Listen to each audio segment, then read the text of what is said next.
kemungkinan drama dan film. Lepas tu kita beri senjata. Lepas tu masalah-masalah sekarang nak turun. Dia cakap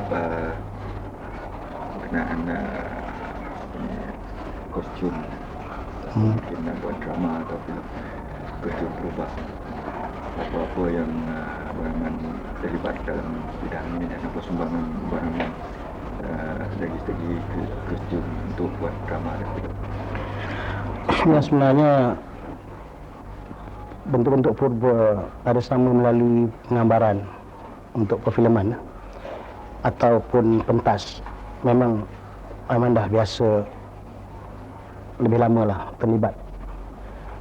Tapi kebanyakan apa yang kita tahu bila kita tengok dalam penggambaran purba selalu bercanggah pakaian-pakaian yang digunakan oleh production bagian orang-orang Melayu kita buat sendiri. Ini bergantung pada pengarah ataupun buat kajian. Yang sebenarnya pakaian purba kalau kita ambil daripada kajian, tapi bila kita membuat satu gambar cerita purba, kalau melibatkan raja ataupun demang, pada Aman ada perbezaan dia dengan bentuk bangsawan. Sebab kalau kita buat di pentas cara bangsawan, kita gunakan pakaian yang cantik.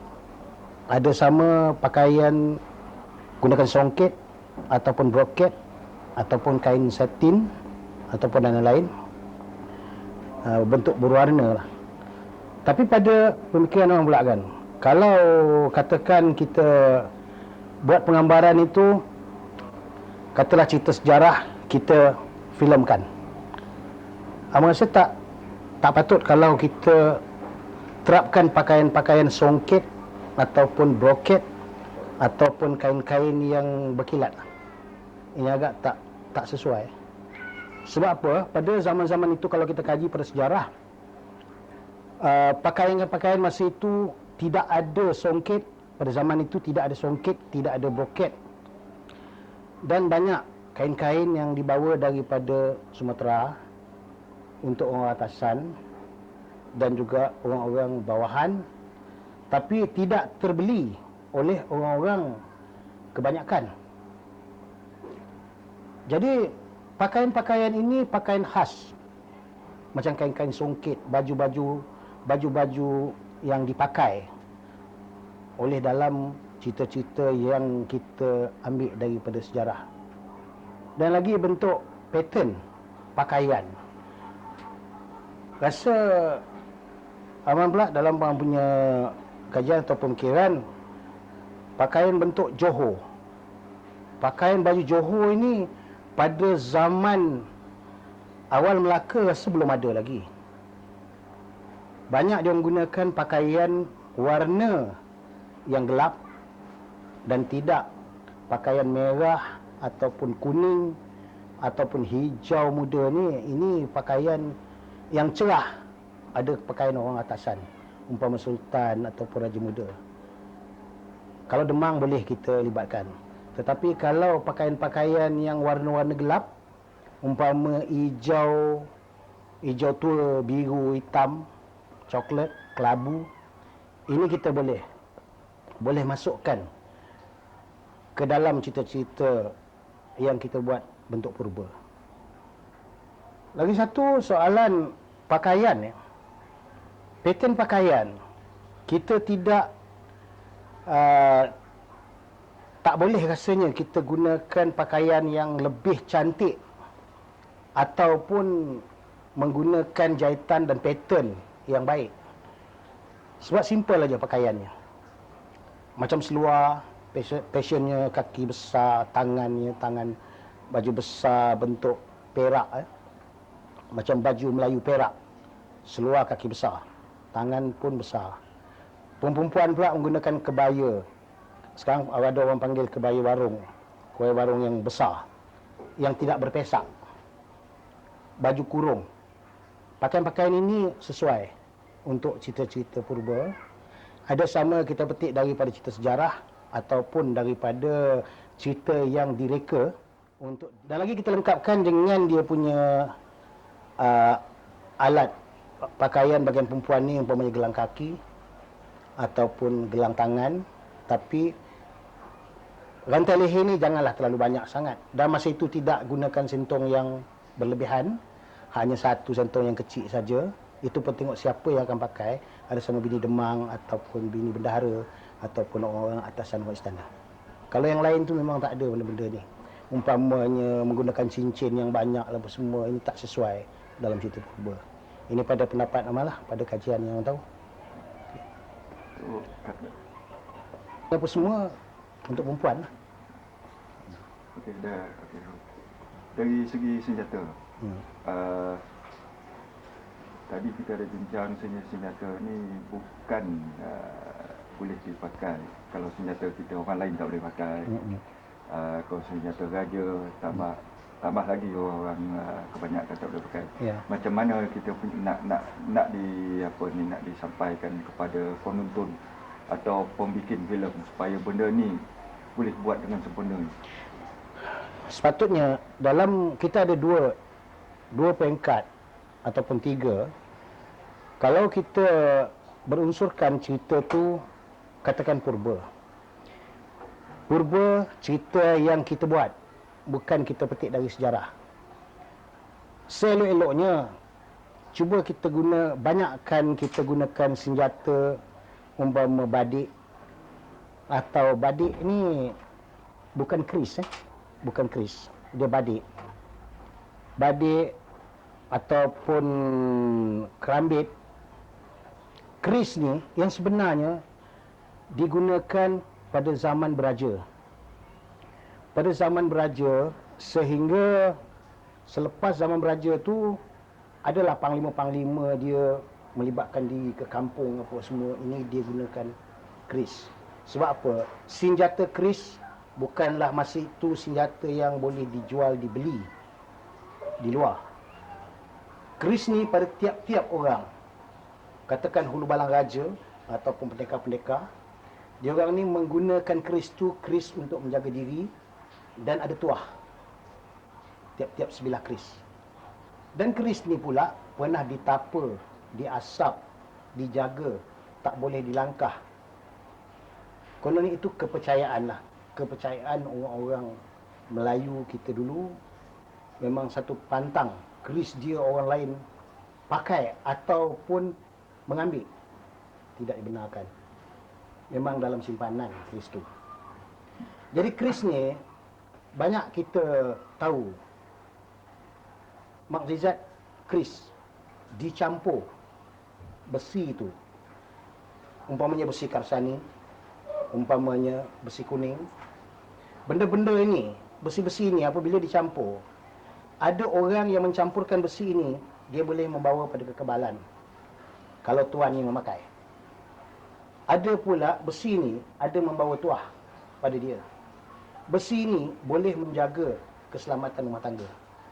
Jadi keris-keris ini, keris-keris yang tertentu yang dipakai oleh panglima-panglima ataupun sultan, benda-benda ini amat bertuah. Dan juga keris kita taklah katakan keris ni boleh kita gunakan bila-bila selepas kita pakai, aku tak pakai engkau pakailah keris ni. Ni kalau mengikut zaman Melayu kita, zaman beraja, memang tak boleh. Kebal ni satu kepercayaan ke atau satu kebenaran kebal pakai keris? Yang sebenarnya kebal ada kepercayaan dan memang ada kebenaran. Sebab pernah kita tahu, contohnya mengikut sejarah, kalau Megat Panji Alam, seorang pahlawan di Terengganu, dia memang kebal. Dia tidak dilot oleh senjata mana-mana, tetapi kesilapannya ada ruang yang dia tu boleh boleh tembusi oleh senjata. Jadi kebal ni yang sebenarnya mengikut pada seseorang lah.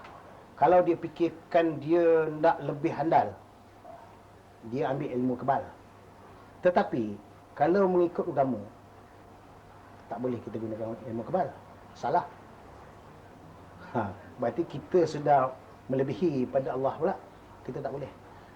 Kalau okey, tapi kepada orang-orang yang berminat mencari dan menggunakan untuk mencari nama, untuk menjadi sebutan orang, ini dia buat. Cakap sejarah yang Mas sebut tadi. Sejarah kebal ni yang tertulis tu ditulis oleh orang Melayu ke atau orang putih maksudnya? Sebenarnya sejarah kita kalau mengikut pada sejarah memang menarik yang termuat di dalam Haris Fadilah. Haris Fadilah iaitu satu bangsawan yang akan dipentaskan, iaitu Encik Rahman Abdul Bakar, pengarah Haris Fadilah. Apa khabar? baik. Terima kasih kerana studio sementara pagi ini. Dan bersama-sama dengan Encik Rahman, katanya dia dah bawa 2 pelakon, pelakon Haris Fadilah, iaitu Syed Mustafa Syed Yasin dan juga Rusmalinda Abu Samah. Kedua-duanya merupakan pelakon utama bagi bangsawan Haris Fadilah. Terima kasihlah.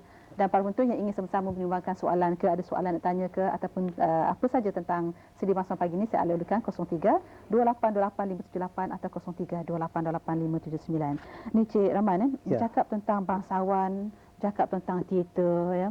Apa bezanya teater bangsawan ni? Rasa-rasa sama je, dua-dua di atas pentas, ya? Yang sebenar gini, teater memanglah kalau disebutkan teater tu adalah mengguluki semua. Teater tu di atas pentas, bangsawan pun di atas pentas. Tetapi persembahannya agak berbeza. Sebab teater ada yang tidak menggunakan setting dan wardrobe, hanya menggunakan prop saja, 1-2, dan lakonannya pun mengikut skrip. Ada sama pelakonnya seorang ataupun ramai. Dan ada bentuk teater yang datang daripada penonton. Oh, ada juga? Ada. Tapi pada bangsawan tidak. Bangsawan mempunyai persediaan yang lengkap. Umpamanya wardrobe-nya, kalau istana, istana lah. Bergambar. Kalau hutan, hutan lah. Habis tu pelakon-pelakonnya mesti memakai pakaian-pakaian yang mana pada malam itu, katalah cerita Haris Fadilah lah katakan. Cerita Arab. Jadi keseluruhan pelakon itu akan menggunakan pakaian Arab. Dia tidak boleh memakai pakaian lain. Habis tu lakonannya memang sama dengan lakonan-lakonan cerita-cerita Melayu yang lain. Cuma bahasa-bahasanya pun lebih kurang sama. Tinggal penjalanan ceritanya itu berubah. Dan juga pelakon-pelakonnya tidak dibenarkan dan memang sudah jadi kelaziman, bangsawan tidak boleh keluar dari pentas. Memang antara masuk dan keluar saja ke atas pentas, di atas pentas. Dan dia tidak boleh turun ke bawah. Umpamanya pelakon pengawal katakan, dia tidak boleh duduk di luar daripada side wing yang di depan. Semua mesti di dalam. Ini perubahan dia. Oh, itu bezanya teater dan bangsawan. Dan kalau kita lihat dulu Cik Rahman, teater dulu zaman-zaman dululah, ya. Kalau zaman dulu sebelum ada televisyen, orang berhibur dengan bangsawan. Memang. Ya, kemudian bila ada televisyen, bangsawan ni makin lama makin lenyap. Tapi sekarang ni kenapa timbul keinginan untuk pentaskan bangsawan pula? Padahal banyak teater-teater moden, lantai dipingki lah, ya, macam-macam dipentaskan sekarang. Kenapa timbul keinginan ni? Ya, sebenarnya saya pun sudah rasa tawar sebenarnya dengan bangsawan ni dulu. Tetapi minat tu masih ada. Tapi apabila saya diundang di SK, Akademi Seni, sebab generasi baru ni ada, jadi dia nak menghidupkan bangsawan semula. Jadi dipanggil saya untuk melibatkan diri sebagai pensyarah bagian bangsawan dan mengajar budak-budak pelajar kita. Tapi alhamdulillah lah, nampaknya apa yang saya buat, walaupun dulu kata orang bila peringkat yang baru ni mengatakan bangsawan tidak akan maju sebab dia kata penonton tak mau tengok bangsawan. Benda ni betul lama. Tapi alhamdulillah bila SK langkah pertama kita buat Raja Laksmana Bentan tahun lepas di DBKL, memang 4 malam 2 siang dibuatnya penuh. Ramai yang Itu datang. menandakan peminat-peminat Peminat bangsawan sudah ada balik. masih ada. Bukan saja peringkat berumur, Mhm. tapi peringkat muda pernah. Saya melihat di BKL tu budak-budak muda yang rambut panjang ni, Mhm. dia orang bersembang-sembang tu bercerita, besok malam kita nak tengok lagi, kata dia. Jadi ini satu tanda terbaik lah. Tanda baik untuk bangsawan boleh dipulihkan semula. Mhm. Dan Haris Fazilah bila akan dipentaskan, Encik Rahman? Kalau tak salah saya pada 16 hari bulan. 16 bulan Mei. Ya. 16 bulan Mei sehingga Tak lama lagi. ah, Dia hari sampai ni dah dia 13 dah. yang 14. 4 malam dia. 4 malam. Yang 4 malam 1 siang Tempat di mana tu? di Matic. Di Matic ya. Ya. Jadi bagi para penonton yang ingin mengikuti bangsawan ni di Matic Dia datang ke Matic. Matic ya. Ya. Ada dikenakan bayaran masuk ke tak ke? Ada. Ada Ada. Dan mungkin kalau Cik Rahman dapat beri sikit sinopsis lah. Haris Fazilah ni mengisahkan tentang apa? Haris Fadilah ni mengisahkan seorang anak raja yang bernama Haris Fadilah. Haris Fadilah ni dia sibuk dengan keadaan di luar daripada istana. Jadi dia bersibuk dengan anak-anak saudagar, anak-anak menteri. Dia ke Gedung Batu. Gedung Batu ni terletaknya di Pulau Surati. Gedung Batu ni satu tempat hiburan. Tempat hiburan Tempat hiburan, penari-penari, penyanyi di situ. Jadi di situlah tempat Haris Fadilah siang malam, kadang-kadang di situ sampai pagi. Dia membuangkan duit apa semua kan, buang masa. Tapi pada satu masa Sultan dapat tahu. Permaisuri pun susah hatilah anak dia begitu, kerana dia sebagai seorang yang akan menjadi pemerintah. Jadi diikhtiarkan untuk mencari seorang gadis yang beragama untuk dijadikan isteri. Lalu dicari-carinya dapatlah satu gadis yang anak yatim piatu. Duduk dengan bapa saudaranya. Tapi Zawiyah, Siti Zawiyah ni dia memang banyak dalam agama lah. Jadi dikahwinkan. Pada malam bersatu tu Haris Fadilah tak suka cara Zawiyah. Sebab Zawiyah ni mengikut cara yang dia belajar. Bila orang bersuami isteri, malam pertama tu tentulah dengan cara lembut, bercakap ke apa. Tapi Haris dia buat cara macam di Gedung Batu. Jadi Haris Fadilah memalingkan muka, dia marah. Lalu ditinggalkan, dia tak balik. Jadi satu masa tu dia balik sekali, dia jumpa, dia suruh membacakan syair. Bila Zawiyah membacakan syair, dia mendengar seolah-olah menyindir dia. Tapi perkara tu Sultan tak tahu juga. Sultan fikirkan benda ni sudah selamat dalam sudah perkahwinan kan. Tapi Siti Zawiyah beberapa kali ditanya, dia masih melindung kesilapan dan kesalahan Haris Fadilah. Itu dia ya. Itu dia cerita Haris Fazilah. Jadi kalau mungkin para penonton ingin sama-sama untuk menyaksikan bangsawan Haris Fazilah, sama-samalah kita ke Matic bermula pada 16 bulan nanti sehingga 4 malam 4 malam 1 siang. 4 malam 1 siang. Ya. Jadi para penonton, apa kata Cik Rahman? Kita minta pelakon kita Ya, silakan. lakonkan sebahagian daripada bangsawan Haris Fazilah. Silakan. Itulah yang menjalankan perkembangan bangsawan di Pulau Pinang. Permulaannya memang mengikut cara Parsi, tidak memakai perempuan, semuanya lelaki. Ibarat memburu burung mitos, Tiung Gading berdada merah, usaha menghidupkan bangsawan menjadi sukar tanpa kesungguhan. Sehubungan itu, Akademi Seni Kebangsaan menyediakan ruang. Di dalam ruang inilah bangsawan dihidupkan. Tahun 20 sehingga Wajah keliru dan riak sangka sangsi berubah menjadi yakin dan lebih terbuka. Mereka tidak lagi canggung untuk membangkitkan kegemilangan bangsawan. Mereka bakal mempersembahkan bangsawan hikayat Penglipu Lara, Raja Laksamana Bentan. Gerak tari serta kelunakan suara berdendang lagu Sukma Merindu mengecapi kembali era pelakon bangsawan berlatih sebelum pementasan. Burung pun banyak pula. Di sini, Raja Laksamana Bentan mengorak perjalanan baru meresapi sempadan pengisah waktu. Anakku Wan Sri Bani. Mereka semakin dekat dengan bangsawan. Yang ananda inginkan itu. Zulkifli Muhammad, anak muda kelahiran Selangor, menuntut dalam tahun 3 di Akademi Seni Kebangsaan.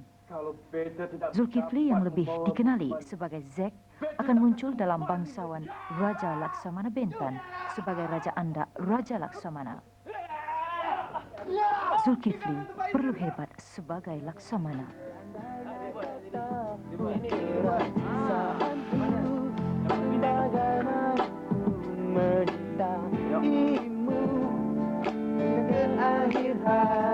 Zulkifli juga adalah ahli kumpulan nyanyian cool yang populer dengan lagu berentak rap. Zulkifli terperangkap dalam tanggapan masyarakat bahawa dia terbabit dalam bangsawan hanya sekadar memancing penonton. Tetapi Laksamana Bentan ini telah memilih jalannya sendiri. Keputusannya cukup besar untuk dihargai. Kegemilangan silam bangsawan warisan budaya bangsa perlu diberi nafas baru. Tiada sempadan pemisah dalam dunia kesenian. Jika masa mengasak bangsawan menjadi bayangan silam, mungkin muzik modern rap juga akan dipinggirkan apabila tiba masanya. Keterampilan bangsawan dalam dunia moden amat membimbangkan. Yang lebih terkini ialah umpamanya penyanyi-penyanyi pop, penyanyi-penyanyi yang ada rupa, ada suara dan boleh pula berlakon. Tak ada salahnya kalau mereka dibawa, dipikat mereka itu dilamar untuk mari berlakon bangsawan yang ingin dibangunkan ini, dan dengan kaedah itu bahkan menyegerakan lagi, bahkan menyegerakan pembangunan bangsawan supaya diminati oleh penonton. Ini sensor darah. Masuk aku ke mana jalan? tak larang. Penatan dah kru. Arti kan ada rehat. Pilih tension tu. Pilih okey. Kau nak lagu apa cepat? Lagu yang bertiga lah. Duet Sri Panggung Raja Laksamana Bentan, Juhara Ayub, juga penuntut tahun 3 Jabatan Teater.